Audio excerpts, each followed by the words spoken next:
SM Store, amanah dalam muamalah.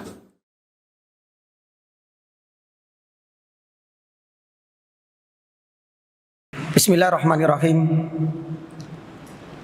Assalamualaikum warahmatullahi wabarakatuh. Innal hamdalillah nahmaduhu wa nasta'inuhu wa nastaghfiruh wa na'udzu billahi min shururi anfusina wa sayyiati a'malina. May yahdihillahu fala mudilla lahu wa may yudlilhu fala hadiya lahu. Wa asyhadu an la ilaha illallah wahdahu la syarika lahu. Ilahul awwalina wal akhirin. Wa asyhadu anna Muhammadan abduhu wa rasuluhu. Allahumma salli wa sallim wa barik ala Muhammad wa ala alihi wa ashabihi wa man ihtadaw bihudahu ila yaumiddin, amma ba'd. Allahumma inna nas'aluka khaira ma fi hadan nahar wa khaira ma ba'dah wa na'udzu bika min syarri ma fi hadan nahar wa syarri ma ba'dah. Jamaah yang dirahmati Allah Subhanahu wa taala. Alhamdulillah, segala puji bagi Allah Subhanahu wa taala yang telah mempertemukan kita kembali, mempersuakan kita lagi dalam kajian rutin bulanan fikih sirah nabawiyah.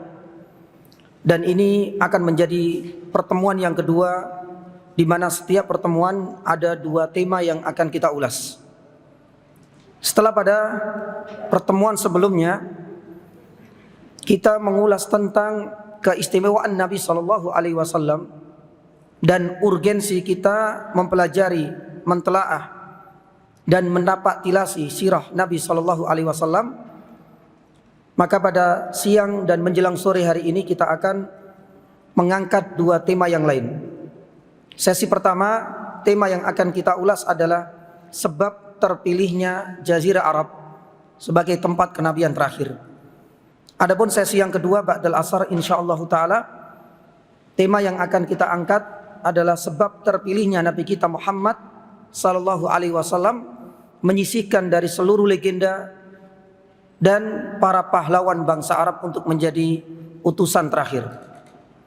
Jamaah yang dirahmati Allah Subhanahu wa taala, tema pada sesi yang pertama ini sebenarnya lebih banyak berkutat pada hasil ijtihad para ulama, terutama para sejarawan.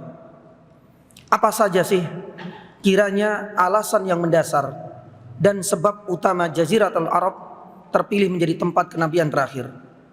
Padahal kita tahu Jazirah Arab sendiri terkenal dengan gurun pasirnya, kering, bebatuan, tanah yang tandus. Kenapa tidak terpilih negara-negara tropis seperti Indonesia, atau lebih khususnya adalah Surabaya misalnya? Kiranya apa alasan yang mendasar Allah Subhanahu wa taala memilih tempat tersebut? Tentu kita yakin bahwasanya setiap takdir dan ketentuan Allah Subhanahu wa taala pasti ada maslahat untuk para hamba-hambanya, dan di balik itu semua pasti menyimpan banyak misteri dan hikmah yang kita sadar ataukah tidak itu adalah menjadi hak khusus dan prerogatif bagi Allah Subhanahu wa taala yang mengetahuinya. Sebelum kita masuk pada beberapa alasan dan sebab terpilihnya Jazirah Arab berdasarkan penuturan para ulama dan para sejarawan, saya ingin membahas terlebih dahulu makna dari Arab itu sendiri. Jazirah Arab, sebenarnya Arab ini adalah sebuah bangsa besar. Kalau bisa dibilang bangsa yang paling awal, memiliki sejarah yang begitu panjang. Ada beberapa ulama yang berbeda pendapat mengenai asal muasal makna dari Arab itu sendiri. Ada yang mengatakan disebut Arab itu karena merujuk kepada letak geografisnya yang terkenal dengan tandus dan keringnya. Ini adalah pendapat pertama. Tapi pendapat yang kedua, Wallahu ta'ala a'lam bishawab, saya lebih condong kepadanya, sebagaimana dinukil oleh seorang sejarawan Ahmad Muhammad Amin dalam kitabnya Al-Arab Al-Aribah Al-Musta'ribah, di mana beliau lebih condong dengan pendapat yang kedua. Disebut Arab itu karena merujuk kepada lisannya yang salikoh. Karena bahasa yang dipakai keseharian oleh bangsa Arab itu terkenal dengan kefasihannya. Makanya disebut yakni Arab itu karena li fasahatil kalam, karena ucapannya yang begitu yakni fasih. Allahu taala a'lam yakni bisawab. Inilah di antara makna Arab itu sendiri berdasarkan penuturan yakni para sejarawan. Adapun poin yang kedua, bangsa Arab itu terbagi menjadi 3. Kalau dahulu kita belajar sejarah Indonesia, ya mulai dari zaman purba itu kan bermacam-macam. Ada yang Homo sapien dan sebagainya, itu yang masih mengendon, tapi saya nggak tahu itu benar ataukah tidak.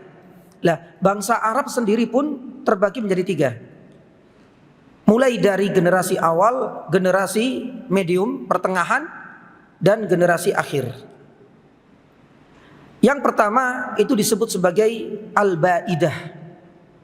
Ya, Al-Ba'idah itu adalah bangsa Arab kuno. Banyak sebenarnya komunitas yang masuk dalam bangsa Arab jenis yang pertama ini. Kalau kita mengenal kaum Tsamud, ada di dalam Al-Quran, di mana Nabi siapa yang dikirim kepada kaum Tsamud? Nabi Saleh. Pun demikian dengan Ad, ya, di mana Nabi Hud dikirim kepada mereka. Ad dan Tsamud ini adalah 2 bangsa Arab kuno. Hampir sudah tidak dijumpai lagi jejak, bahkan mungkin dari sisi nasabnya.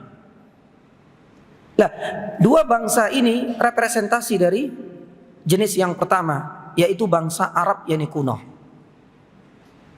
Kemudian yang kedua, setelah Al-Ba'idah ada Al-Aribah. Al-Aribah ini pertengahan, yakni Aribah. Kebanyakan Aribah ini dari komunitas Al-Qahtaniyah yang sekarang banyak berdomisili di daerah Yaman atau di negeri Yaman. Qahtaniyah dan anak keturunannya itu adalah representasi dari bangsa Arab pertengahan atau Al-Aribah. Sedangkan yang ketiga, yang terakhir itu Musta'ribah.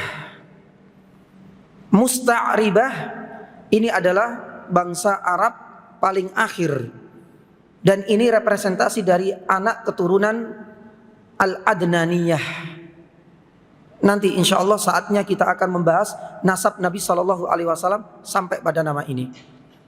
Nah, ini adalah dari anak keturunan Nabi Ismail alaihissalam, yang kelak suku Quraisy itu dari situ, yang kelak nantinya Nabi SAW berasal nasabnya sampai dan sambung kepada mereka semua.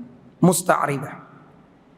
Jamaah dirahmati Allah Subhanahu wa taala, ini sekedar untuk memperkaya wawasan kita tentang apa itu Arab, dan bangsa Arab itu terbagi menjadi berapa kelompok. Adapun selanjutnya kita masuk pada inti pembahasan kita sesuai dengan temanya. Ya. Ada beberapa alasan utama dan sebab mendasar kenapa Jazirah Arab itu terpilih dan mampu menyisihkan di antara negeri-negeri lainnya.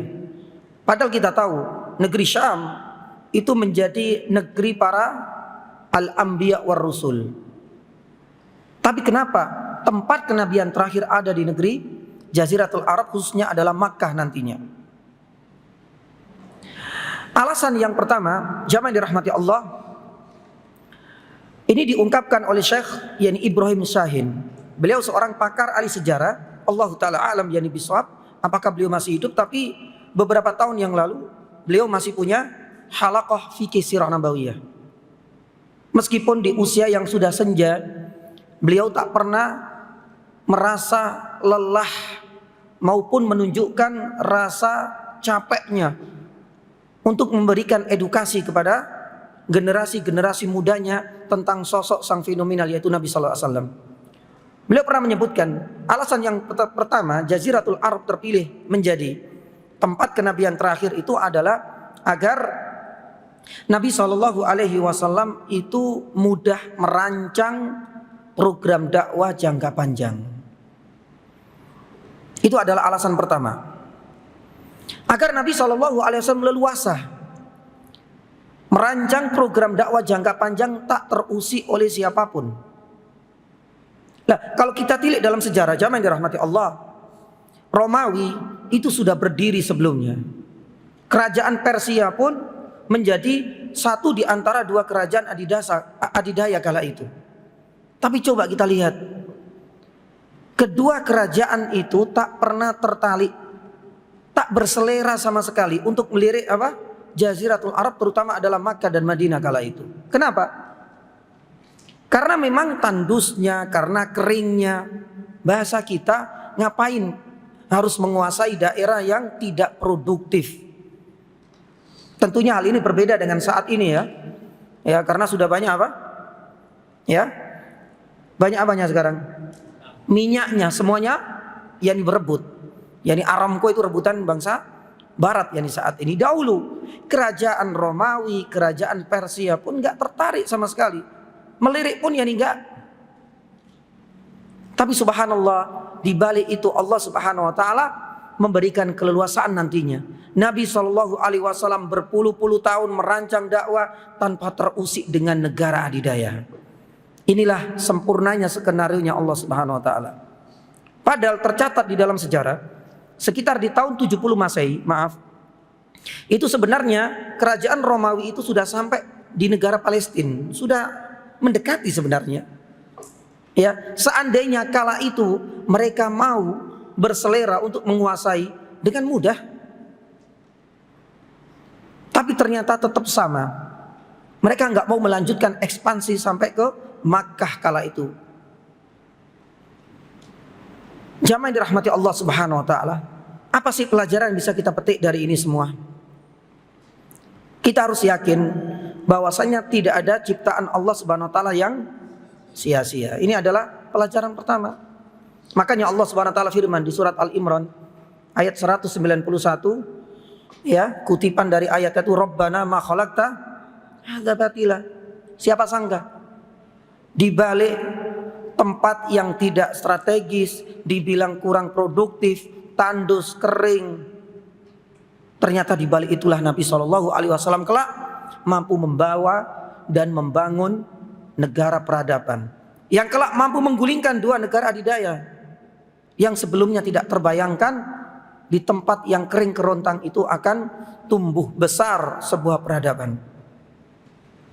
Kemudian di antara faedah yang kedua yang bisa kita petik dari ini semua, ya, sesuatu yang kita benci suatu saat mungkin barangkali ada maslahatnya. Persis dengan firman Allah Subhanahu wa taala di dalam surat Al-Baqarah ayat 216. Wa asa an takrahu syai'a wa huwa khairul lakum. Wa asa an tuhibbu syai'a wa huwa syarrul lakum. Maka di sini perlu kita untuk membangkitkan positive thinking kita. Kita harus membangun nilai-nilai optimisme yang begitu tinggi. Karena apa yang sudah ditakdirkan oleh Allah, terutama bagi orang-orang yang beriman, semuanya adalah baik. Maka jangan sampai kemudian kita melihat dari satu sisi, ini kenapa sih kajiannya kok di jam sekian, padahal ini waktunya apa? Istirahat, yakni tidur. Nah, saya nggak bisa. Ya, tapi insya Allah Taala semuanya ada maslahatnya, insya Allah Taala. Pun demikian yang beristri, ya, kenapa sih istri saya kok menjulang tinggi sedangkan saya pendek? Kita kalau melihat dari sisi lain, insya Allah ayat ini mengajarkan banyak edukasi untuk kita. Wa asa an takrahu syai'an wa huwa khairul lakum. Pun demikian, ya, dengan keberadaan Jaziratul Arab yang terkenal dengan keringnya, dengan panasnya, dengan gurun pasirnya, banyak orang yang mencemooh, banyak orang yang tidak suka. Bahkan dua negara adidaya nggak berhasrat sama sekali untuk menguasainya. Tapi apa yang terjadi? Di situ ada hikmah terbesar. Nabi SAW leluasa. Makanya musuh Nabi SAW dalam membangun pondasi peradaban itu cuma kaumnya. Pun demikian ketika di Madinah orang Yahudi, pun demikian dengan orang munafik. Bayangkan kalau seandainya, ya, mereka sudah tahu semenjak awal bahwasanya negara itu sudah dikuasai oleh kerajaan Romawi dan Persia, sudah Islam tak akan berumur panjang. Tak akan bisa merasakan bagaimana Nabi SAW dengan mudahnya satu demi satu untuk mentransfer ilmu kepada para sahabatnya. Kita tak akan mendengar lagi bagaimana Madinah yang akhirnya menjadi cahaya yang terang yang sebelumnya bernama Yathrib. Dan banyak lagi. Nah, inilah diantara alasan yang pertama memberikan peluang kepada Nabi SAW untuk bisa leluasa merancang dakwah tidak hanya dalam skala pendek, tapi dalam jangka panjang. Kemudian yang kedua, jamaah dirahmati Allah Subhanahu wa taala. Para ulama menyebutkan alasan kedua terpilihnya Jazirah Arab itu karena tidak ada dominasi agama tertentu. Ini penting, ya. Ini pun memudahkan dakwah Nabi SAW. Di Jazirah Arab itu tidak ada dominasi agama tertentu. Loh, bukannya mereka adalah penyembah berhala? Jamaah yang dirahmati Allah Subhanahu wa taala. Penyembah berhala itu ala anwa. Mereka punya banyak sekte. Untuk bisa memahami ini, cobalah kita meloncat yang jauh. Pada penaklukan kota Makkah, Nabi SAW menghancurkan berapa berhala? Berapa berhala yang dihancurkan Nabi SAW ketika penaklukan kota Makkah yang itu dijumpai di dalam bahkan di luar Ka'bah? Berapa? 360. Itulah bagian representasi dari jumlah sekte penyembah yang berhala. Itu baru dari pahatan tangan mereka. Belum lagi berhala-berhala yang disembah selain Allah dalam bentuk ciptaan-ciptaan Allah. Karena di masa jahiliyah itu masih tersisa komunitas kecil meskipun yang menyembah bintang. Makanya Allah Subhanahu wa taala firman di dalam surat An-Najm ayat 49, wa annahu rabbus syi'rah. Kenapa Allah Subhanahu wa taala mengatakan demikian di surat An-Najm? Untuk menegaskan bahwasanya asy-syi'ra, nama salah satu di antara rasi bintang, itu hanyalah ciptaan Allah. Sedangkan Allah Rabbu, penguasa, pemilik dari bintang itu. Pun demikian di surat yang lain Allah Subhanahu wa taala menegaskan, wa min ayatihil lailu wan nahar wasyamsu wal qamar la tasjudu lisyamsi wala lil qamar. Karena sebagian komunitas kala itu ada juga yang masih menyembah matahari.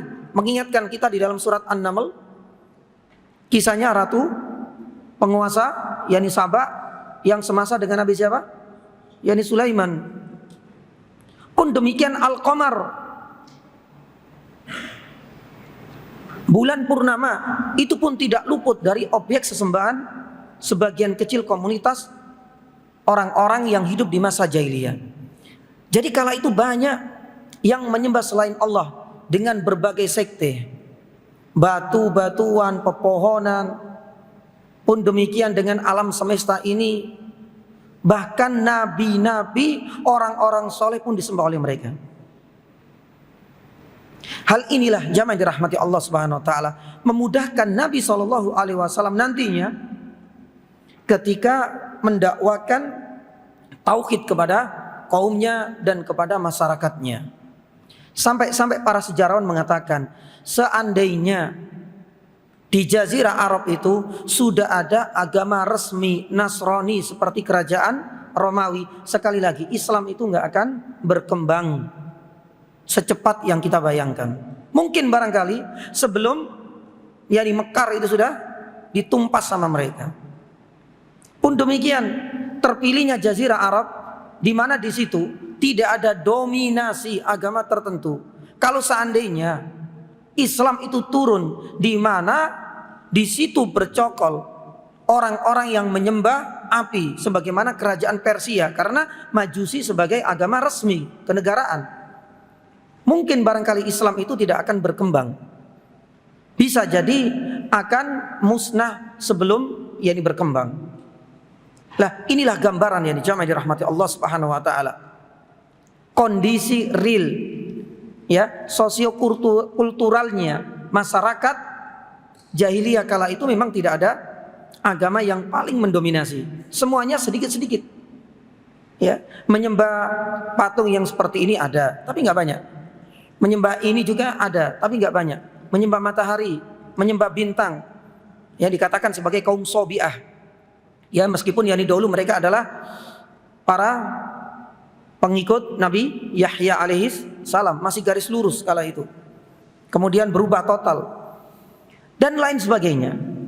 Maka layaknya kita yani jamaah dirahmati Allah, ketika kita itu masuk di pasar, kita pengen buka lapak, sedangkan semua pedagang ini beraneka ragam yani jualannya. Enak kita yani jualan.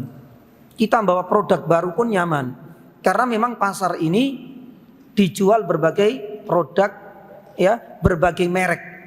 Tapi kalau seandainya di pasar itu khusus untuk pasar ikan, kita datang-datang jualan mainan atau jualan es misalnya, mungkin akan mendapatkan kesulitan karena memang ini bukan lapak untuk kita. Pun demikian dengan Islam yani kala itu. Hal inilah yang kemudian nanti memudahkan Nabi SAW itu dengan leluasa menyebarkan dan mendakwakan yani Islam. Ini adalah alasan yang kedua, jamaah yang dirahmati Allah Subhanahu wa taala.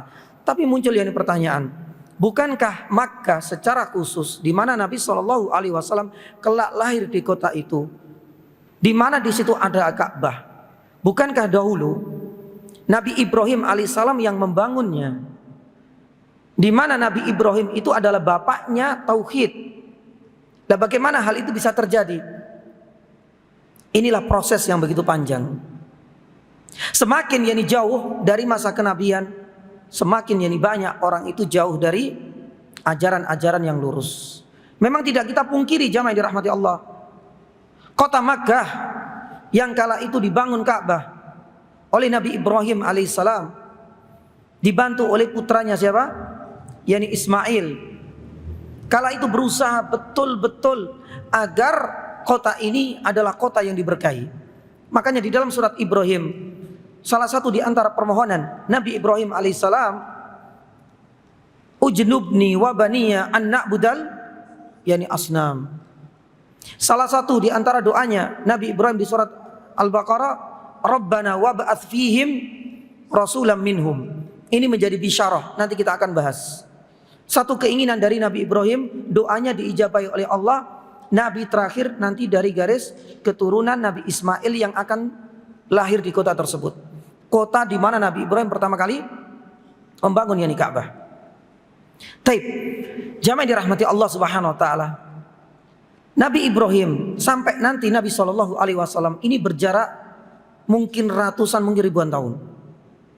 Dalam jarak waktu yang begitu panjang ini mengalami berbagai, bahasa kita mungkin intrik-intrik politik. Perubahan tergantung pada kebijakan sang pemimpin. Memang di awal Nabi Ibrahim sudah meletakkan dasar-dasar tauhid. Bahkan milah Ibrahim itulah yang hingga Nabi SAW diperintahkan untuk mengikutinya.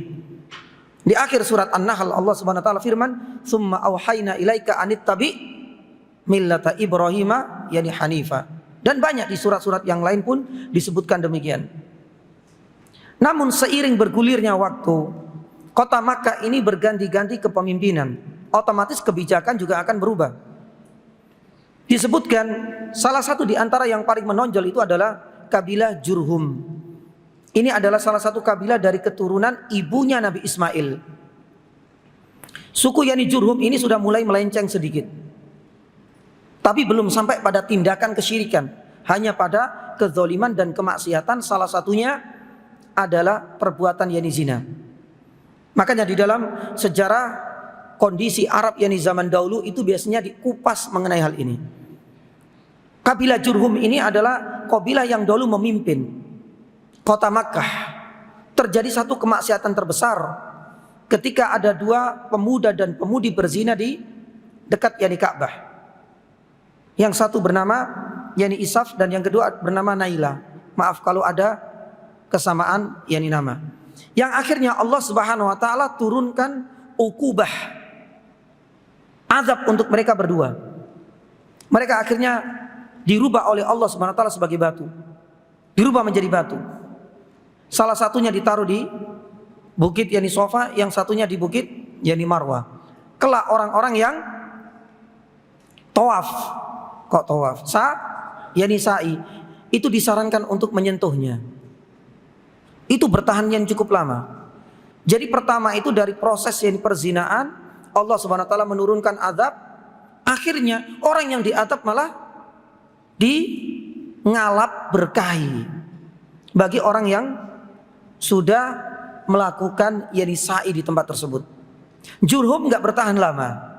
Akhirnya kepemimpinan berpindah kepada Khuzai atau Khuza'ah, kabilah Khuza'ah. Lah kalau kabilah Khuza'ah ini sudah mulai dekat. Kalau kita lihat ya, yani Khuza'ah kala itu dipimpin salah satunya oleh Amr ibnu Luhai al-Khuzai.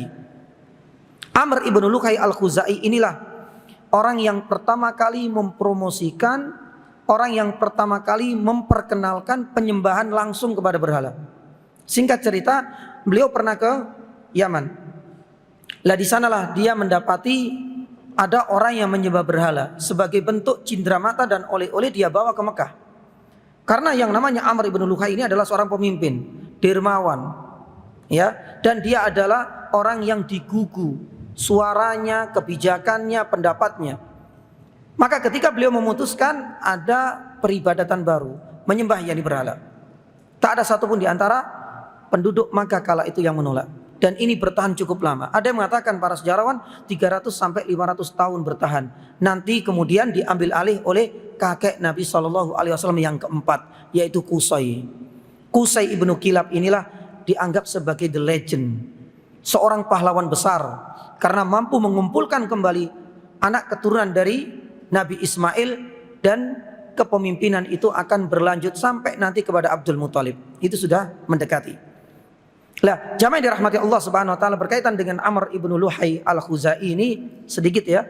Nabi SAW itu pernah menjumpai ya, bagaimana sosok Amr ibnu Luhai al-Khuzai itu apa? Keluar dari perutnya usus-ususnya di neraka. Makanya Nabi SAW tanya, apa yang dilakukan olehnya? Ternyata dijawab oleh malaikat Jibril, huwa awwalu man sayyaba as-sawaib. Si Amr ibnu Luhai, ada yang mengatakan Amr ibnu Amir al-Khuzai adalah orang yang pertama kali mempromosikan, yang mengkeramatkan unta-unta. Makanya Allah Subhanahu wa taala mengabadikan yani hal ini di dalam surat Al-Maidah ayat 103. Ma ja'alallahu min bakhirati wala saibati wala wasilati wala hamin. Semuanya ini adalah nama-nama hewan dari unta dan kambing yang mereka keramatkan. Lah ini semuanya dinafikan oleh Allah Subhanahu wa taala dalam surat Al-Maidah ayat 100 yani 3. Enggak lama lah kemudian Al-Khuzai ini runtuh, kepemimpinan ada di tangan Qusay, kakek Nabi SAW yang keempat. Meski kekuasaan berpindah, tapi penyembahan kepada berhala pun belum bisa dilepaskan karena sudah mengakar cukup lama, ratusan tahun.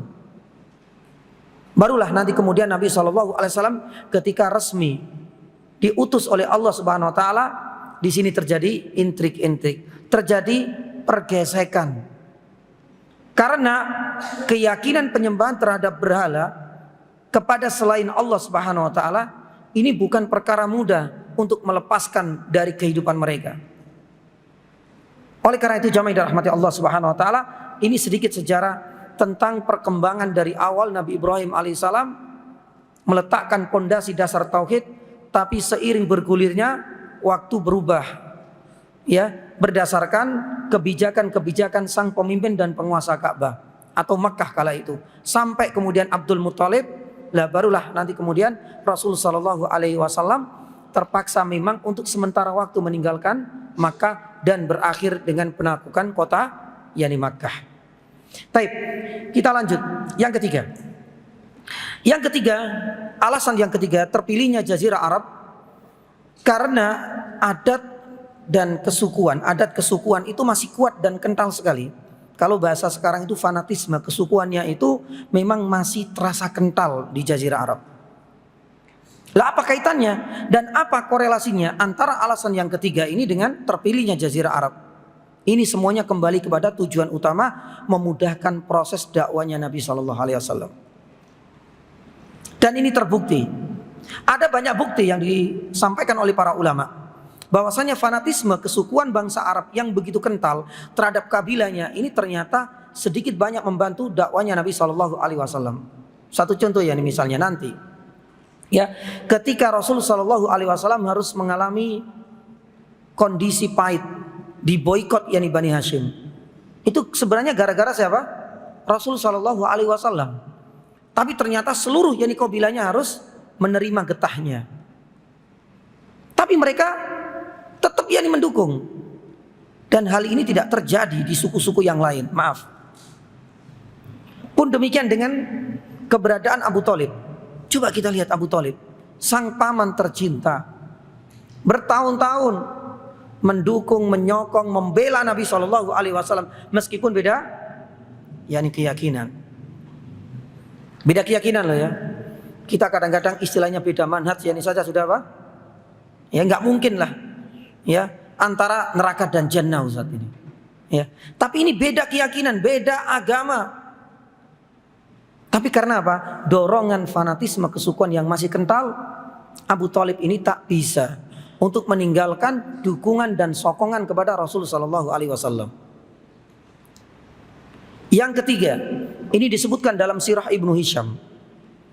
Ya, siapa sangka ya nih jamaah, Abu Lahab yang terkenal dengan kebenciannya yang begitu besar kepada Nabi, pun demikian dengan dakwanya, ini pernah terekspos ya nih bahasanya itu, dan itu dicantumkan kisahnya di dalam sirah Ibnu Hisham. Secara tidak langsung beliau mendukung, menyokong dakwanya Nabi Shallallahu Alaihi Wasallam. Disebutkan dalam sirah Ibnu Hisham ini, ketika itu Abu Thalib punya hubungan dagang kerjasama dengan Abu Salamah. Abu Salamah merasa terusik dengan keberadaan Abu Thalib yang banyak mendukung sang pengkhianat warisan nenek luhur, yaitu Rasulullah SAW. Makanya Abu Salamah yang sudah menjadi relasi bisnisnya, beliau akhirnya menawarkan dua opsi kepada Abu Thalib. Abu Thalib, ente ini kan relasi dagang saya, tapi saya terusik sekali dengan sikapmu kepada Muhammad. Padahal Muhammad ini pengkhianat. Saya menawarkan dua opsi. Hubungan kerjasama dagang kita lanjut, konsekuensinya engkau harus meninggalkan dukungan kepada Muhammad, atau hubungan kita putus yakni hari ini, engkau bebas untuk mendukung Muhammad. Abu Thalib merasa tidak terima bahwasanya urusan dagang, urusan dukung-mendukung itu permasalahan lain. Dalam cekcok inilah kemudian datang Abu Lahab. Abu Lahab yang kala itu melihat ada semacam ketidakadilan, karena Abu Thalib ini sebenarnya sudah senja, usianya sudah tua, sedangkan Abu Salamah kala itu masih muda. Tapi kita lihat kata-kata yang terlontar dari lisannya Abu Lahab. Yang ini kemudian diambil kesimpulan secara tidak langsung Abu Lahab mendukung dakwah Nabi Shallallahu Alaihi Wasallam. Abu Lahab kala itu langsung memanggil, berteriak, ya ma'asyir Quraisy, cobalah saksikan ini. Bagaimana mungkin orang muda ini berbuat tidak senonoh, tidak sopan kepada orang yang tua ini, Abu Thalib. Sembari mengancam kepada Abu Salamah, Abu Salamah, kalau seandainya ente tetap seperti itu, ya, maka berarti engkau akan mendapatkan resikonya. Engkau akan berlawanan dan engkau akan berhadapan langsung dengan suku Quraisy dari Bani Abdi Manaf. Biarkan Abu Thalib ini dengan prinsipnya. Coba kita lihat. Dia punya kebijakan, dia punya prinsip untuk mendukung siapa? Keponakannya, biarkan. Jangan kau campur-adukan dengan urusan dagang. Nah, ini cerita diambil kesimpulan oleh sebagian sejarawan menunjukkan secara tidak langsung omongan ini adalah bagian dari dukungan secara eksplisit dari Abu Lahab kepada Nabi Shallallahu Alaihi Wasallam. Kenapa sih Abu Lahab sampai ngomong seperti itu? Salah satu alasan yang mendasar itu karena fanatisme kesukuan yang masih begitu kental. Kalau maaf saya suku Jawa ya di sini ya. Kalau suku Jawa sepertinya enggak sudah. Ya jangankan beda manhaj, Beda agama ya sudah selesai. Bahkan banyak kan ketika anak-anaknya itu sudah beda agama, apa yang terjadi? Berusaha keras bagaimana anak ini sudah dikeluarkan dari kakak, ya kan? Apalagi untuk urusan dagang seperti ini. Seandainya kita punya urusan dagang, kita punya MOU misalnya dengan seorang pemilik Google misalnya, subhanallah, dengan omset 1 T misalnya. Tapi ternyata memberikan 2 opsi. Karena kamu masih mendukung ini, karena kamu masih mendukung dakwah di Masjid Jami, wah, seperti saya berikan opsi, kamu tinggalkan, MOU kita lanjutkan. Kalau enggak, MOU kita batalkan. Mungkin kita enggak akan berpikir sejauh itu. Apa sih manfaatnya saya mendukung Yani Jami? Tapi konsekuensinya bisnis saya akan amburadul. Kesempatan emas bisa merangkul seorang pengusaha besar. Mungkin barangkali itulah yang akan terbesit dalam benak kita. Tapi subhanallah, Abu Thalib tetap kukuh dengan prinsipnya bahwasanya yang mendorong dia itu adalah fanatisme kesukuannya. Padahal relasi bisnis ini sudah bertahun-tahun lamanya dan ini bisa membuahkan keuntungan besar, tapi itu tidak seberapa dibandingkan dengan fanatisme yang sudah mengakar pada diri yakni Abu Thalib. Pun demikian dengan Abu Lahab dalam ucapannya tersebut. Ini yang ketiga ya nih jemaah. Adapun yang keempat, kita lanjutkan. Nah, kalau yang keempat ini kalau dibilang sedikit atau sangat kontroversial.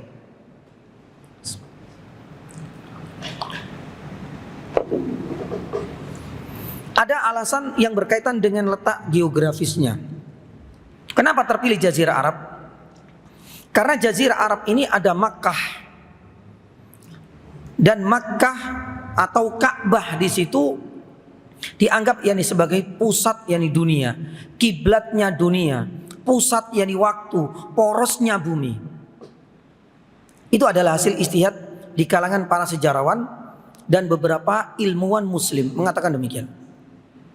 Secara letak geografisnya keberadaan Ka'bah itu sangat urgen sekali, bukan hanya sekedar tempat kiblatnya kaum muslimin dalam beribadah. Tapi keberadaan yakni Ka'bah yang ada di Jaziratul Arab itu dianggap sebagai pusat yakni bumi, porosnya bumi. Ya, bahkan ada yang mengatakan pusat ya waktu sedunia. Hal ini diungkapkan oleh para yakni ulama, baik dari dulu sampai beberapa para ilmuwan muslim mengatakan demikian.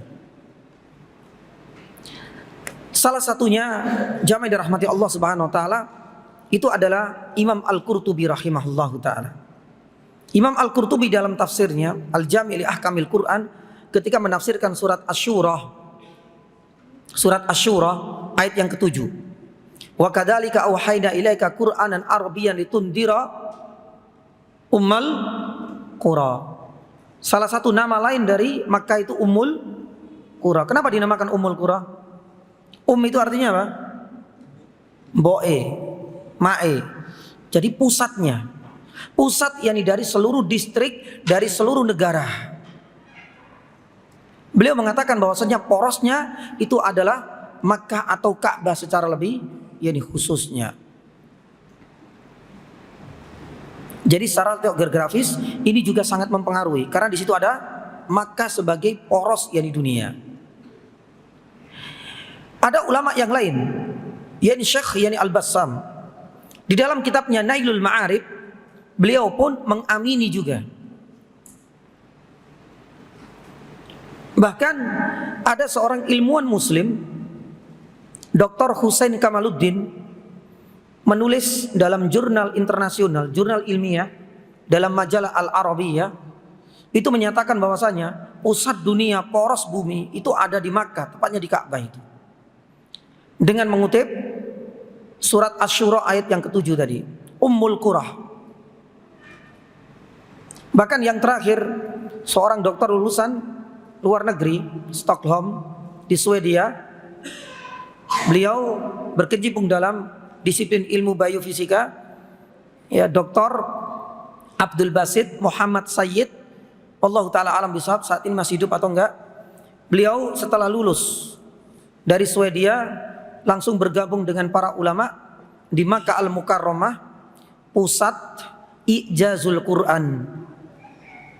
Jadi ada komunitas para ulama yang mengkaji ayat-ayat kauniyah yang dikaitkan dengan I'jazul Quran yang bertempat di Makkah Al-Mukarramah. Salah satunya Dr. Abdul Basit Muhammad Sayyid ini, lulusan luar negeri. Bahkan ketika beliau menulis sebuah jurnal ilmiah internasional pun tidak luput menyinggung masalah ini. Jadi dari dulu, mulai dari Imam Al-Qurtubi, kemudian Syekh Basam dalam Nailul Ma'arifnya, Dr. Husain Kamaluddin, sampai pada Dr. Abdul Basit Muhammad Sayyid mengatakan yang demikian. Semuanya mengamini bahwasanya pusat bumi, porosnya bumi, garis bujur nol dan pusat waktu itu adalah Makkah sebenarnya.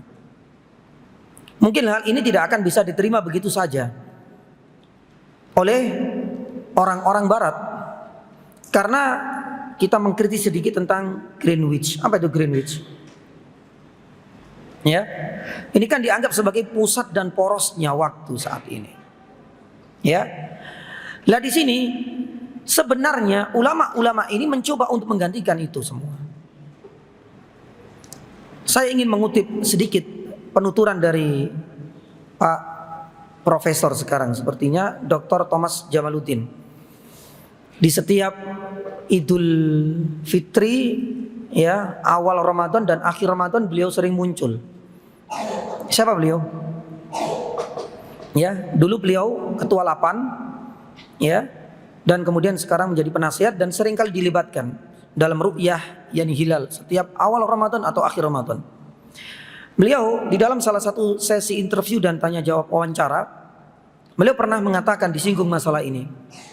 Bagaimana dengan reaksi Anda melihat sebagian ilmuwan muslim ingin menggantikan Greenwich ini yang sudah bertahan bertahun-tahun lamanya. Ya kita tahu ya, penetapan yang Greenwich ini kan terjadi dalam konferensi Meridian Internasional di tahun 1884, jauh sudah. Apa jawaban dari beliau? Beliau juga mengatakan bahwasanya untuk saat ini memang mustahil, tapi tidak menutup kemungkinan meskipun peluangnya kecil katanya. Karena penetapan yang Greenwich sebagai pusat yang waktu itu juga sebenarnya tidak luput dari dua faktor. Faktor yang pertama adalah faktor politis dan yang kedua adalah faktor ekonomi katanya.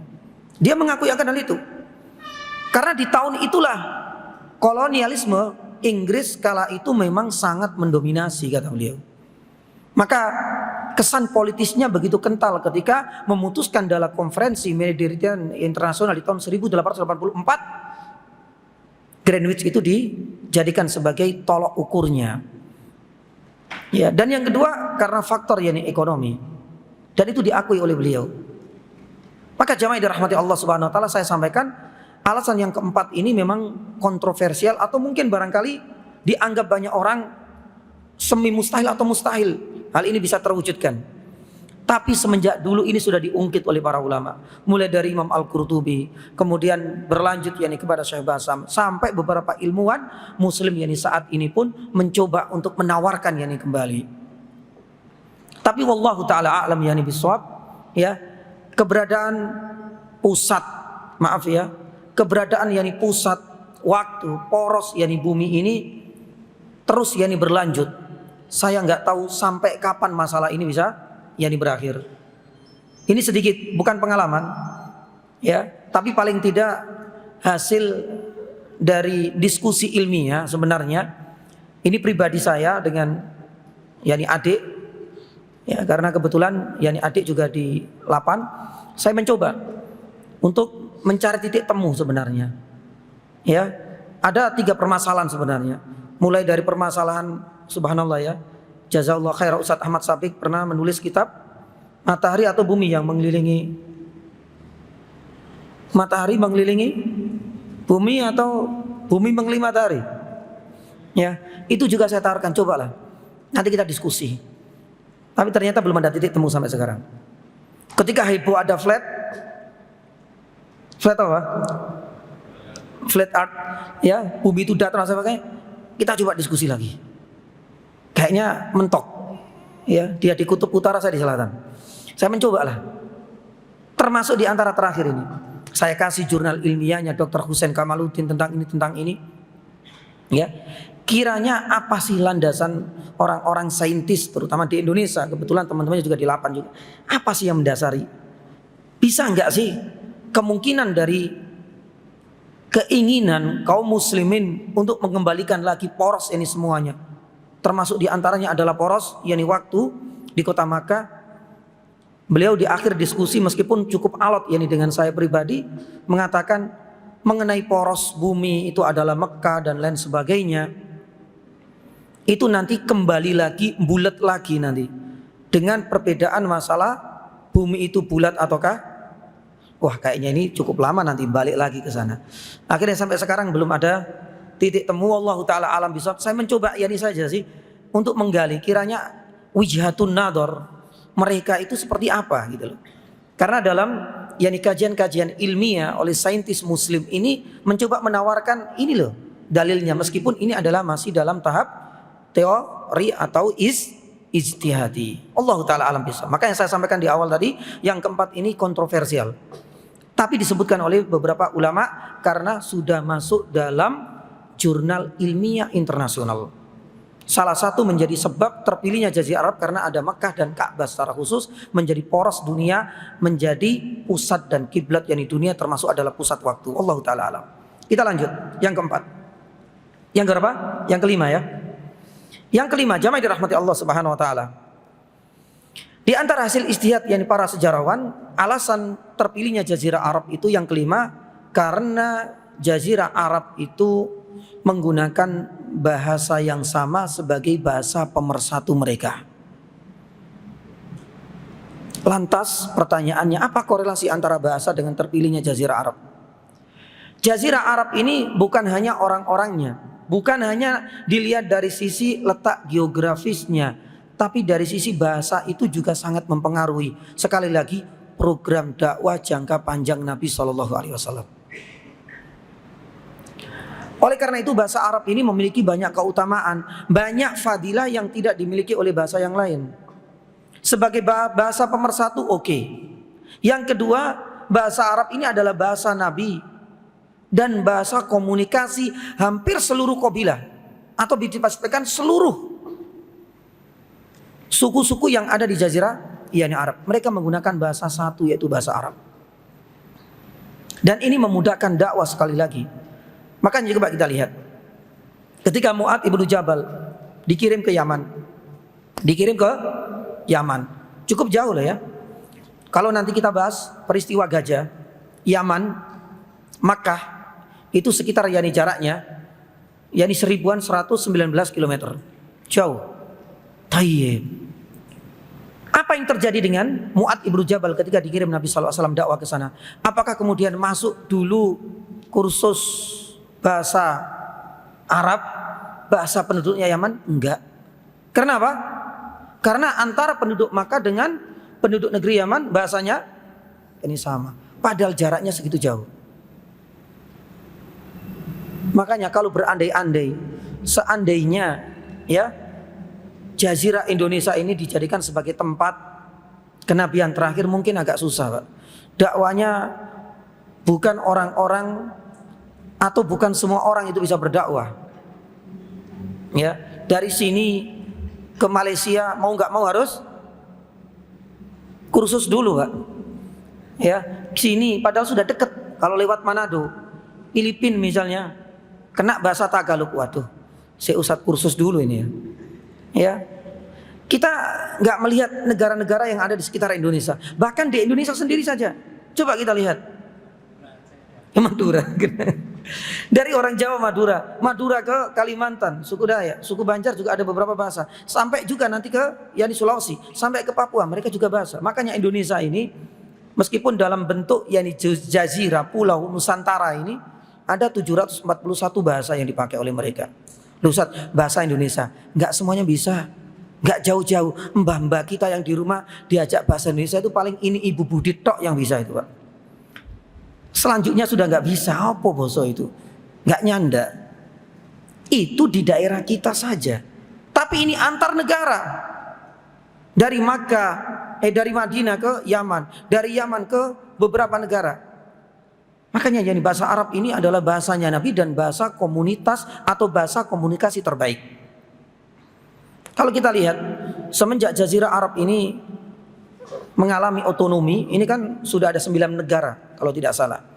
Semuanya menggunakan bahasa Arab sebagai bahasa tunggal, bahasa resminya.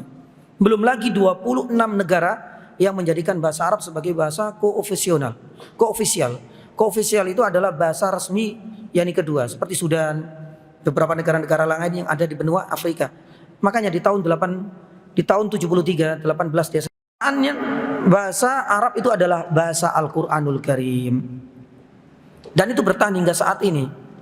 Hal ini tentunya berbeda dengan bahasa kitab suci yang lain, bahasa Injil. Injil diturunkan dalam bahasa apa? Ditulis pertama kali dalam bahasa apa? Yunani. Kemudian ditranslate dan kemudian mengalami banyak sekali revisi, amandemen dan lain sebagainya, dan itu bukan sebuah rahasia umum lagi, sudahlah. Para kristolog internasional bahkan Indonesia pun banyak mengungkapkan perubahan translating di sini. Tapi yang di bahasa Arab menjadi bahasa Al-Quran bertahan 14 abad, nggak ada yang berubah sama sekali. Jamaah yang dirahmati Allah Subhanahu Wa Taala, bahasa Al-Quran inilah ya yang akhirnya menjadi objek bagi orang-orang yang benci terhadap Al-Quranul Karim mencoba untuk mengalihkan kepada bahasa yang lain. Maksudnya apa? Saya tertarik dengan kisah yang dicantumkan oleh Dr.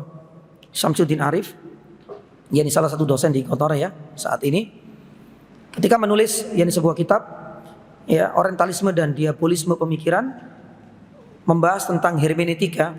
Hermeneutika ini sebenarnya adalah ilmu tentang apa? Studi kritis terhadap kitab Injil dan kitab Taurat, kitab Injil pada khususnya. Karena sebagian kritikus itu sudah nggak percaya lagi dengan isi Injil. Makanya kemudian mengadopsi sebuah disiplin ilmu yang namanya hermeneutika.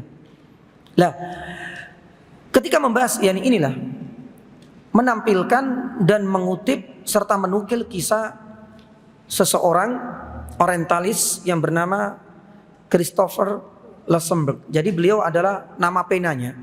Nama tenarnya adalah Christoph Lessenberg. Beliau lahir di Jerman tapi memiliki nasab keturunan atau berdarah Libanon.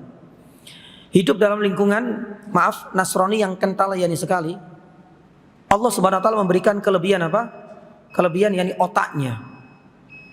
Singkat cerita, karena beliau ini hidup dalam lingkungan yang taat terhadap agamanya Nasrani, dia punya keinginan besar. Suatu saat nanti saya ingin memurtadkan orang-orang muslim. Masuk S1, S2 sampai mendapatkan gelar PhD dalam bidang linguistik bahasa Arab di Kairo. Gak sembarangan ini. Padahal kita orang Indonesia kalau sudah belajar di Timur Tengah itu yang di apa? Yang dijauhi itu jurusan apa? Jurusan bahasa. Ya padahal kental sekali dengan bahasa Al-Qur'an. Ini non muslim ke sana sampai PhD mendapatkan mendapatkan gelar dalam bidang linguistik. Lah, setelah lulus inilah ternyata dia punya siasat. Bahasanya itu supaya ada legacy, supaya ada standing legal standingnya. Dia pengen dapat gelar dalam bidang tersebut. Setelah dapat gelar doktor, dia sudah mulai menulis riset.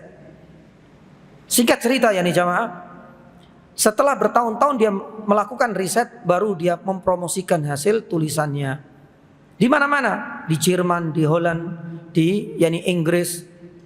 Apa hasil risetnya? Beliau mengatakan bahwasanya Al-Quran yang selama ini diyakini oleh kaum muslimin seantero dunia berbahasa Arab itu hoax. Ya, tapi beliau mentereng juga karena apa? Doktor dia dalam bidang apa? Linguistik. Gak sembarangan. Bahkan dia juga menampilkan bahwasanya bahasa asli Al-Quran bukan bahasa Arab, tapi bahasa Syria Aramaik. Disebutkan banyak sekali kosakata yang sebenarnya itu adalah adopsi dari bahasa Syria Aramaik. Salah satunya adalah sayyiat. Ada nggak di dalam Al-Quran sayyiat? Banyak. Innal hasanati yudhibnas sayyiat. Dia mengatakan sayyiat ini adalah bahasa serapan dari bahasa asli Syria Aramaik, yaitu saniyat. Dia punya, karena dia menguasai berbagai bahasa juga. Ibrani, Syria, Amaik, termasuk yang di bahasa Arab. Aslinya Saniyat. Dia punya listnya itu. Banyak sekali bahasa-bahasa yang ditampilkan. Termasuk yani marjua. Ya, musjatin. Kata dia marjuatin dalam bahasa Syria Aramaik. Banyak sekali dia promosikan dari tempat satu ke tempat yang lain. Subhanallah. Sudah adzan ya? Sudah adzan. Sedikit saya menyelesaikan ini, nanti sisanya saya lanjutkan insyaallah taala. Ya, lah jamaah dirahmati Allah Subhanahu wa taala, Dr. Yani Syamsuddin Arif ini sistematis.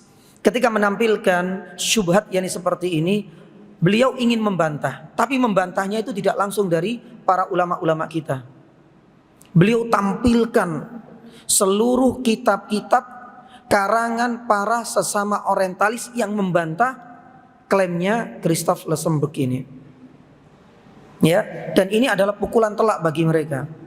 Seakan-akan Christoph Lessenberg ini adalah seorang orientalis yang baru kemarin sore, amatiran. Sampai-sampai sesama orientalis pun membantah klaimnya ini. Bahasanya, ente itu terlalu berani, terlalu bondo nekat. Ya, kita yang senior saja nggak pernah mengulik bahwasanya bahasa Al-Quran itu bahasa apa? Bahasa Arab ini sudah paten, nggak bisa mungkin lagi diotak-atik. Ente datang-datang kemudian berbekal PhD dalam bidang linguistik, ini nggak akan laku, nggak akan payu. Subhanallah, ternyata mereka tidak hanya memberikan nasihat, sampai membantah dalam buku-buku, dan itu dicantumkan di dalam footnote-nya, yakni oleh Dr. Syamsuddin Arif. Bagus sekali, subhanallah, membuka wacana kita. Dan alhamdulillah hingga saat ini kita nggak pernah lagi mendengar produk jualannya siapa? Christoph Lessenberg ini. Inilah bukti Allah Subhanahu wa taala memberikan penjagaan kepada bahasa Al-Qur'an sebagaimana di dalam surat Al-Hijr ayat 9, inna nahnu nazzalna dzikra wa inna lahu lahafidun. Ya, Allah Subhanahu wa taala menurunkan Al-Qur'an, Allah Subhanahu wa taala juga menjaga Al-Qur'an. Menjaga apanya? Terutama dari lafadznya berbahasa Arab. Alhamdulillah sampai sekarang, terutama dari maknanya sebagaimana yang diungkapkan oleh Syekh Muhammad bin Shalih Al-Utsaimin. Subhanallah, masih menyisakan 6, 7 ya, mungkin 8. Mudah-mudahan nanti bisa kita selesaikan dan bisa kita sambung dengan tema yang kedua. Wallahu taala alam yang bisawab. Kita tutup ya terlebih dahulu sesi yang pertama ini. Subhanallah, asyhadu an la ilaha illa anta astaghfiruka wa atubu ilaik. Wassallallahu ala nabiyyina Muhammadin wa ala alihi wasallam. Wassalamualaikum warahmatullahi wabarakatuh.